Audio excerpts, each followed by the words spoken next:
নমস্কার বন্ধুরা, আজকের একটা ভিডিও নিয়ে এসেছি একটা বৃষ্টির দিনের রাস্তাঘাটের কি অবস্থা সেটাই দেখাচ্ছি। এটা আমাদের পাড়া, আমরা ঠাকুরপুকুরে থাকি। তো দেখুন আমাদের পাড়ার কি অবস্থা, চারিদিকে জলে জলময় একদম। গলিতে তো ভীষণ জল। এক্ষুনি একটা বাইক না সরি স্কুটার বেরোলো, দেখতেই পেলেন।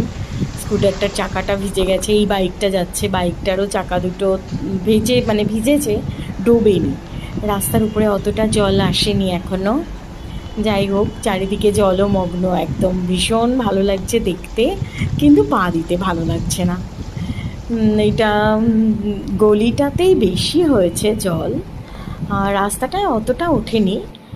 এটা আমাদের বাড়ির গলি। দেখুন এদিকে বালি, তার মধ্যেই রাস্তায় জল উঠে গেছে। ভালোই লাগছে না একদম। ছোট হলে খুবই ভালো লাগতো এই জলে লাফালাফি করতে। এখানে এদের বাড়িতেই ভাড়া থাকে একটা ভাই, হেঁটে আসছে। তো কত জল দেখুন। ছোটোবেলায় হলে এখানেই নৌকা ছাড়া লাফালাফি করা এইসবই করতাম। এখন একদমই ভালো লাগে না, গা ঘিন করে, কীরকম মনে হয় জলের মধ্যে কুকুর পটি করে রাখে রাস্তাঘাটে, তার ভেতরেই জল সারা গায়ে মাখছে সেই জলটা। সরি, সারা গায়ে না, পায়ে। ভালোই লাগে না।